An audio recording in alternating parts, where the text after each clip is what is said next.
Hello, and this is the second episode of the module on differentiated teaching, differentiated instruction. We've already done the introductory one before this. So today we're going to be talking about this idea of how do you really deal with the difference that students have in their readiness for learning. That's the thing.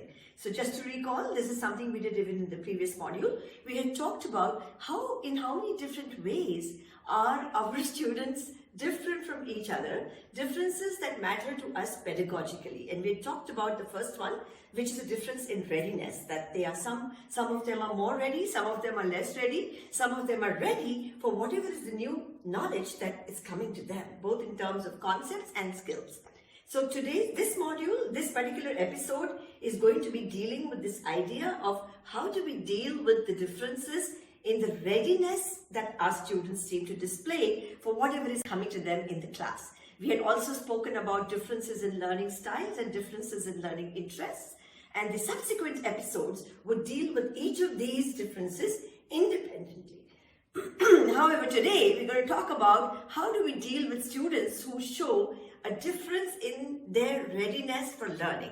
That's the episode today. So we're going to be introducing this idea about how do we really understand differences. One of the ways in which we actually talk about, okay, these students are not ready, is when we say that they do not have the relevant required prior knowledge, also known as previous knowledge, also known as knowledge of concepts and skills which are available in their long-term memory. They just don't have it. It's missing.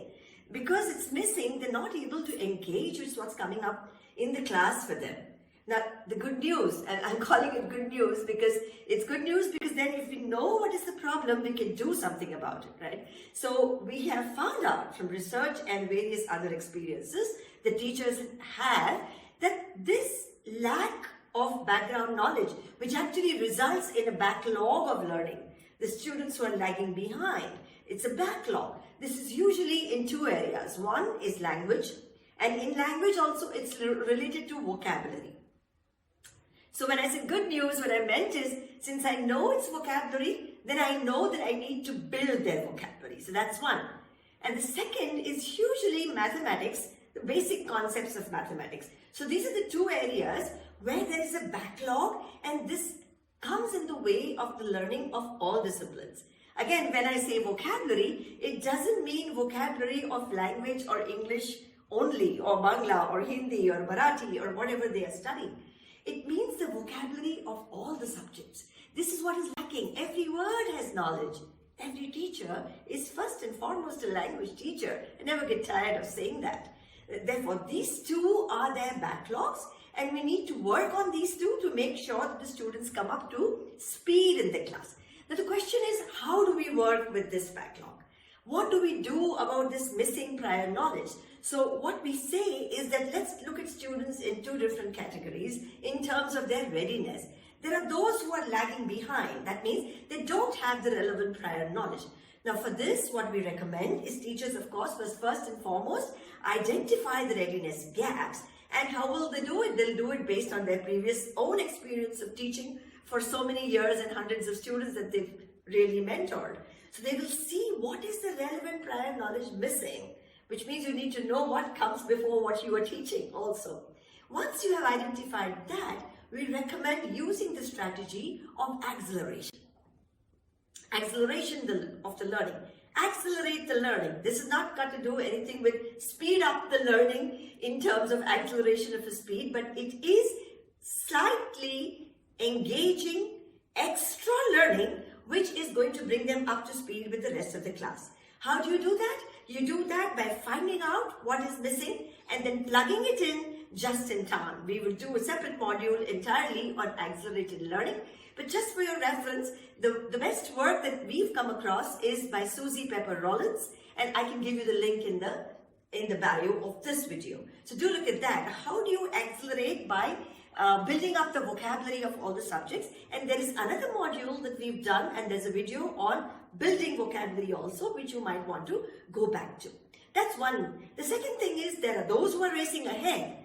Now for these students, what we need to do is just give them a lot of advanced kind of work to do, activities, worksheets, We normally sort of depend on the Bloom's taxonomy. It is a fine framework, of course, for taking them to higher order thinking skills, but we also recommend project-based learning, PBL, which is connected to the real life of the child.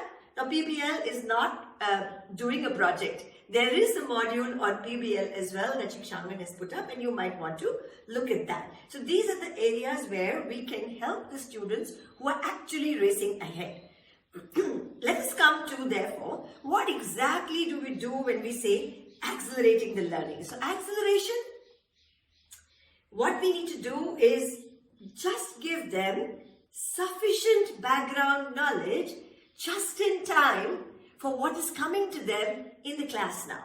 For example, if you have something which you're doing, let's say on a Monday, let's say doing circulatory system, just to take an example, on the Friday preceding that, what you can do is build up the vocabulary that's likely to come up in the class. Okay, so you do an accelerated class with these children, pull them out, it's a pull-out class, and build the vocabulary, let's say, of aorta, vena cava, and auricle, ventricle, etc., etc., whatever is going to come up in the class of circulation. So what you're doing is, just in time, you are actually introducing these children to something which is going to come up in the class. As you can imagine, when you do that, it shows up the motivation of these children. For the first time, perhaps in their life, their hand is up and they say, "Ma'am, I know that." And therefore, just in time, you accelerate this background knowledge. And what is acceleration? It is so beautiful because we see it all the time in the animal kingdom. We see it in humans when the children are very young and we are helping them doing so many things. And in this, what is also known as actually scaffolding. You scaffold the learner. How do you scaffold the learner? You just sort of help a little bit. It's the same thing that Vygotsky referred to in zone of proximal development, and we've talked about that in another module. So they are there, they're almost there, with a little guidance, with a little help of assist from peers or from mentors and coaches. They can cross over to the side where learning actually occurs. This is what is known as acceleration of the learner. How is this different from readiness, from the remediation, you might ask? Because many schools have a remediation class, and that's very, very different. In a remedial class, you're always going back, fixing whatever has gone wrong, and there could be so much. So that's a kind of a backward, negative journey. Nobody really wants to be referred to a remedial class, right? However, in an acceleration class, which is also a pull-out class, what you do is you prepare them for the current, for what's happening in the class right here, right now, and therefore you're guiding them on a forward journey. You might understand, or I might be able to explain this through a very rough kind of a graph. So if you see the straight line is what you expect in remediation, that there will be slow and steady progress, but sometimes it can lead to a valley of disappointment. Whereas in acceleration, it's a sweep up, and you bring the students up to the same speed as the rest of your class. Learn more about acceleration. Ask us questions in the comment section. We're only too happy to help you with resources for that. Essential technique is scaffolding. Scaffolding, assisting the learner on the journey of learning. Okay. First of all, we need to identify the prerequisite concepts and skills. And where are these? These are all in a long-term memory. And how have we gathered them? We've gathered them through all our 5 senses and experiences of everything that we have gone through in education throughout our lives. So these experiences, these concepts and skills that we have are the prerequisite concepts and skills that we need to bring out by activating them as activating prior knowledge. As we know, that's the first thing we write in our lesson plans. So bring that out, and then you might, for doing that, use some scaffolding devices and use some scaffolding strategies. The next 2 slides will talk about what are scaffolding devices, just an example of that, and then what are scaffolding strategies that a teacher can employ. And you might tell me, "Oh, I'm already doing that," and which is, of course, great news. So scaffolding devices, for example, in mathematics, one of the fundamental things which children seem to be missing is the idea of place value, histan, tens, hundreds, units, and then they cannot do any operations in numbers. So if we can just make sure that, oh, there's somebody who's not getting it, a subtraction, problem with borrowing, let's say, to keep giving more and more of those without really identifying what's the crux of what is missing is not going to lead us very far. The student will just keep getting everything wrong. So once we identify that, maybe you can first get that done and forget about operational numbers.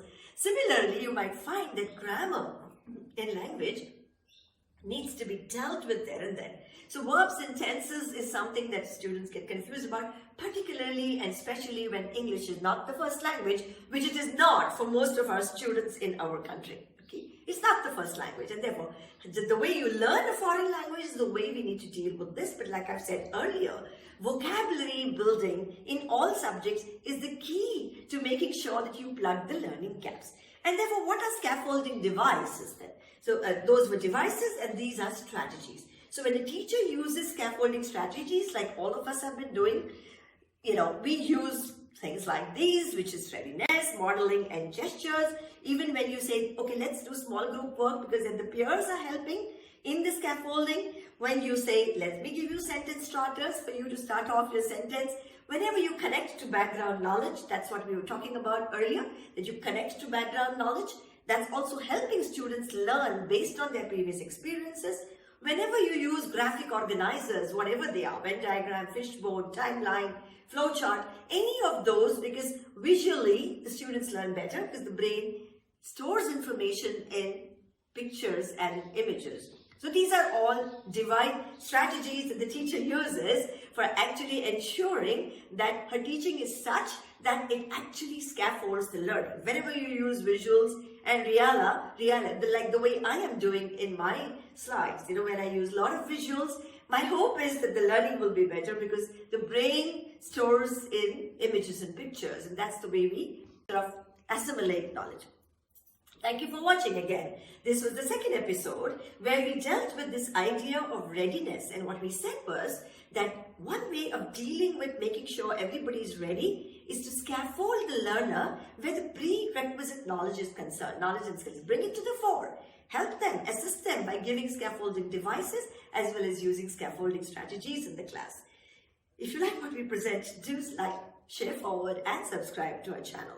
In the coming episodes, we will talk about the other two ideas about difference in interest and difference in learning styles and also differentiated assessment. Thank you for watching.